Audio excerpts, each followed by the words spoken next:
Hello, Glendale friends and neighbors. I'm grateful for this opportunity to address you and to offer my thoughts on the state of our city.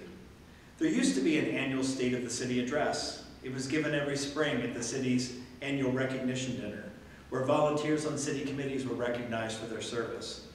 A little over a decade ago, that annual dinner ended. And so did the venue for offering a State of the City address. By the time I became your mayor in 2015, we had already gone at least 5 years without the mayor regularly addressing the city. I'm happy to bring that tradition back and to do so in a format that can be shared with nearly all of our residents. As you know, I regularly use social media as a means of reaching out to the community and communicating with the largest number of residents possible. Recording an address like this and placing it online where it can be viewed is yet one more form of outreach. This last year has been a difficult one around the world. 13 months ago, much of our economy shut down so that we could try to stop the spread of a pandemic virus. City government went online and virtual. Thousands of our residents began working from home.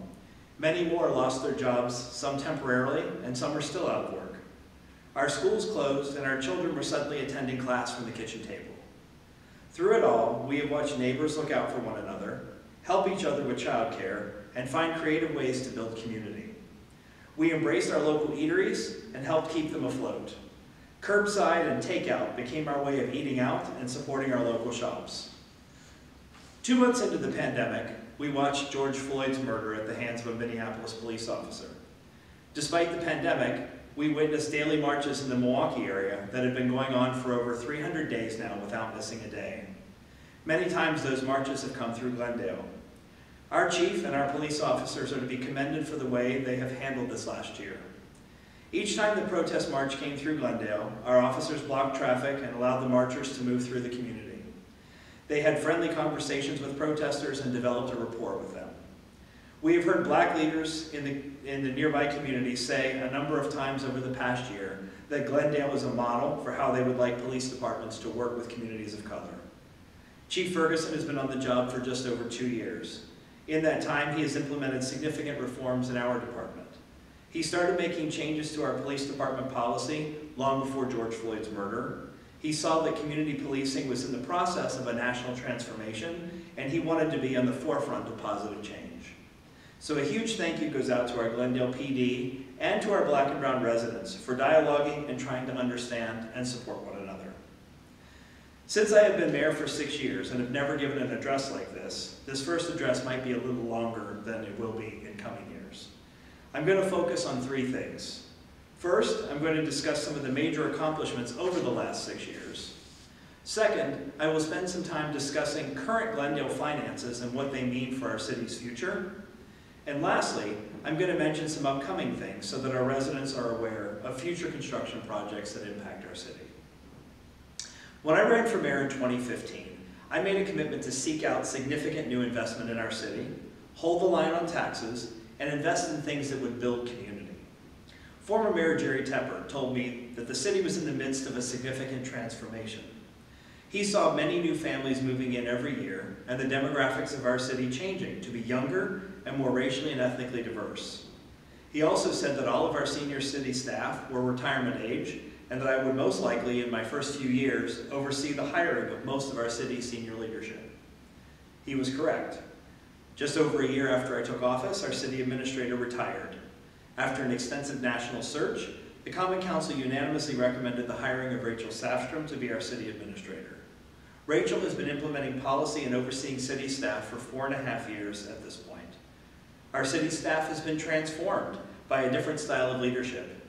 Mr. Maslowski was a very dynamic city administrator, and he helped to make Glendale what it is today.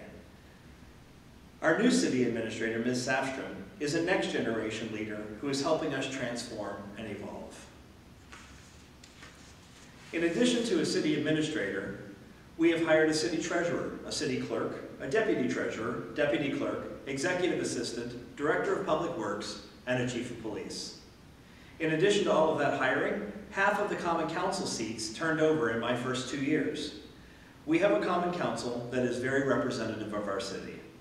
We have a variety of different political and ideological viewpoints. The council is more racially and gender diverse than it has been at any time in our city's history. Members of the Common Council range in age from their late 30s to their 70s.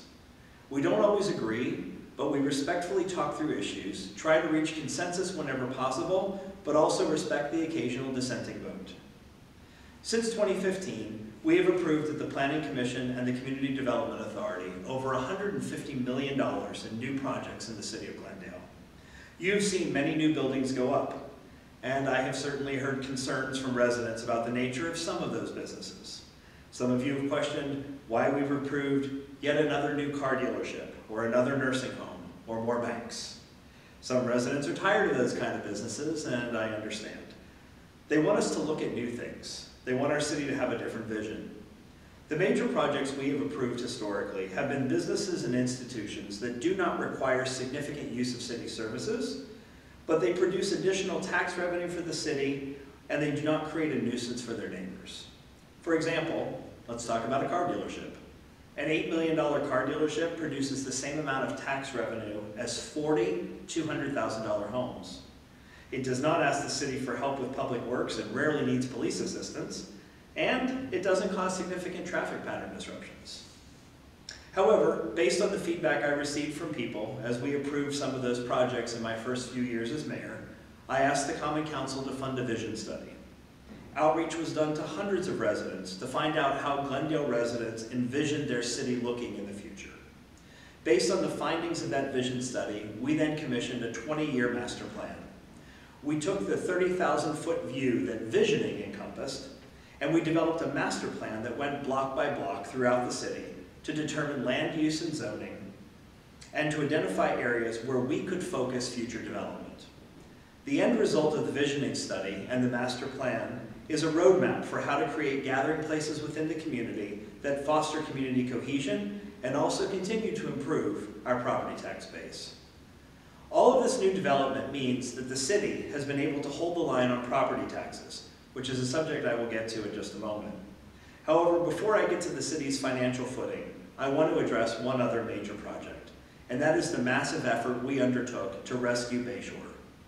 In the early 2000s, Glendale's leaders bonded over $100 million to assist the builder in the redevelopment of Bayshore. In 2017, we found ourselves looking at this large shopping center, the largest property taxpayer in the city, that was on the verge of foreclosure and bankruptcy. The city still held about $70 million in outstanding debt. If Bayshore had gone bankrupt, I don't know how our city would have avoided bankruptcy as well. Within 24 hours of learning about the potential foreclosure, the city administrator, city attorney, and I were part of a worldwide conference call of more than a dozen people affiliated with the bank that held the note on Bayshore, as well as folks in their investment division. We had people on that call from London to Los Angeles and many points in between. In the course of about 45 minutes, we convinced them to not foreclose on the property, but to instead find a creative means of reinvesting in Bayshore and making it a profitable holding in their portfolio. They heard us, and they agreed to work with the city to turn Bayshore around. Over the next 2 years, we had many meetings with the lien holder and with the management company that was hired by the bank to take over and run them all. In the course of those conversations, we helped them understand that the city had taken on quite a bit of debt, and we could no longer carry that risk for an investment. We would be open to approving large-scale redevelopment of the north and east side of Bayshore, but we needed the city's debt to be paid off in advance. Surprisingly, the owners of Bayshore agreed to satisfy all of our city debt that was remaining on the 2005 and 2006 redevelopment. And in exchange, they asked us to extend the development agreement to the maximum amount permitted by state law and provide future tax rebates as an incentive to complete the Bayshore redevelopment. They said that they would invest at least $100 million in the project over the next couple of years and complete the development of all of the Bayshore land on the north end and the east side. The owners pay taxes on the 2019 value of Bayshore. However, they will receive a portion of their future taxes back based upon their new investment and the increased value of the town center. It's a merit-based approach and one that I endorse and support. If they don't invest and build, they will not receive any municipal assistance. But in the meantime, the city has had its debt paid off and we receive tax revenue based on Bayshore's 2019 value. All of this new development illustrates a city that cares about its business community and that works with developers to bring in large projects that provide significant new tax revenue. In addition to working with developers, we've also built a strong business association and tourism bureau. Welcome to Glendale and the Glendale Area Business Association promote city businesses and restaurants, help plan and execute city events that bring people to Glendale so they spend their money here, and lastly, help market our hotels to keep them full and profitable. In addition to caring about our business community, we've also worked together as a council to promote green infrastructure and to do our part of the city government to fight climate change. In June 2017, we were one of the first cities in the state to adopt the goals and objectives of the Paris Agreement. We did so at the urging and support of Johnson Controls, which is headquartered here in Glendale, just 2 blocks from City Hall. As a corporation, they had endorsed the Paris Agreement, and they wanted the city where they were headquartered to join them. We set a goal in the resolution that we adopted in 2017 that we would become a net zero city government by January 1st of 2023.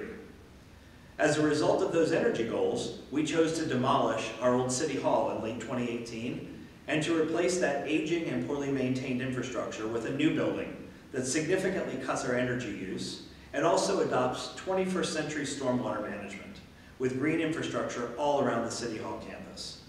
You see bioswales and rain gardens, permeable pavers, and other kinds of green infrastructure all around City Hall.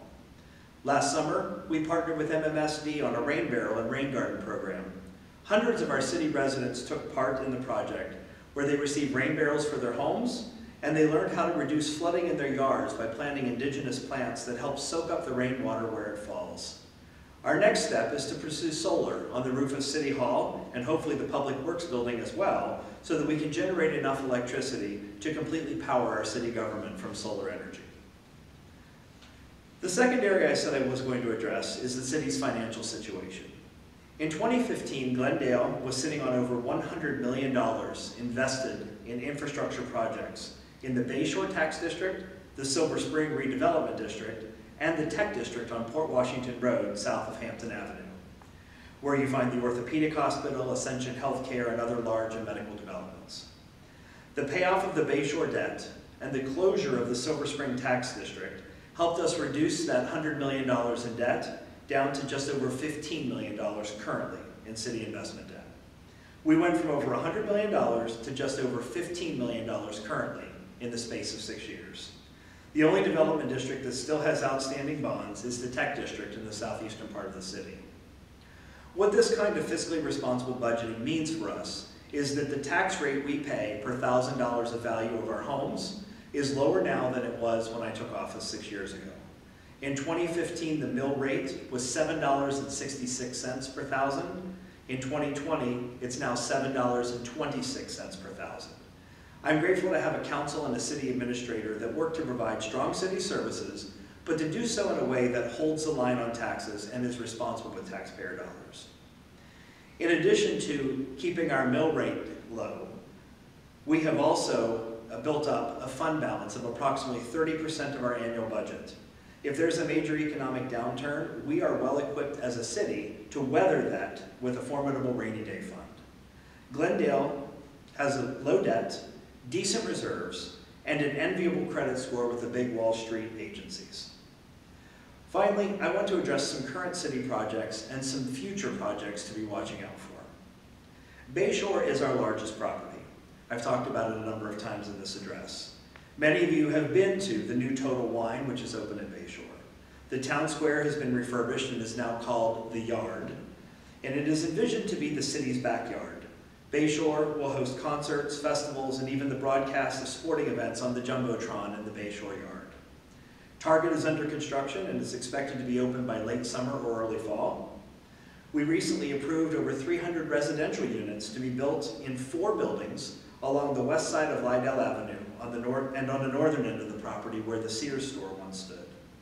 We approved a Culver's that will also be built along the northern part of the property on part of what was once the Sears store. Bayshore's owners are planning to bring us more plans for additional buildings on the north and northwest parts of the property to complete the Bayshore development. As you head to Mizowski Park this summer, you will see that Nicolet has completed a softball field and a large grass baseball practice field. MSOE's Raider Stadium has been hosting collegiate, high school, and club baseball games, including an ESPN tournament last summer. Music in the Glen will be back, and the Sprecher Beer Garden will be open this summer. Later this year, the state will begin a 3-year project to widen I-43 from Glendale all the way up to Grafton. They will rebuild and widen Port Washington Road from Bender to Daphne Road, making it 2 lanes in either direction, as it is just south of Bender and as it is up by the library as you head north. And they will also reconstruct Jean Nicolet Road from Bender to the high school. MMSD has taken over the proposed fish passage at the Clutch Falls. They are working with property owners on the east side, as many of you recommended that they look to do, to facilitate a fish passage that does not obstruct our access to the falls like previous plans for the fish passage would have done. We as a city will also be working on the reconstruction of a number of our major roadways and intersections so that we can bring down traffic speeds by including traffic calming and road engineering features that make higher speeds difficult. And lastly, Glendale is pursuing the formation of its own library. The North Shore Library, which is housed in the basement of an office building, does not reflect current National Library standards, nor is it equipped for the way that libraries of the 21st century are evolving. After years of attempting to negotiate with our partners, we reached a point last year where city leaders felt it was time for Glendale to move forward and create its own modern library that meets the needs of the Glendale community. There's a survey on the city's website that we're asking you to fill out. Hundreds of you have already done so. The turnout has been tremendous so far. But if you've not done so, please visit the Glendale City website and take the library survey before April 30th. We have a wonderful committee of current and former librarians, people who've worked closely with libraries in the past, and several folks with extensive nonprofit and fundraising experience. This group of city residents is our Library Advisory Task Force, and they are working diligently to present a plan to the Common Council later this year for what the future Glendale Library should look like. As I conclude these remarks, I want to thank you for the opportunity to serve as your mayor and to work with this Common Council. I enjoy the diversity of opinion and the experience that each person brings to city government. I also want to express my gratitude for our city administrator and city staff. The mayor and council set the policy, but it's the city staff that do the daily work of implementing that policy. Our city motto is Rich Past, Bright Future. I am grateful for our city's rich past and for all the wonderful things that we see in our city, and I look forward to helping shape Glendale's bright future. Thank you.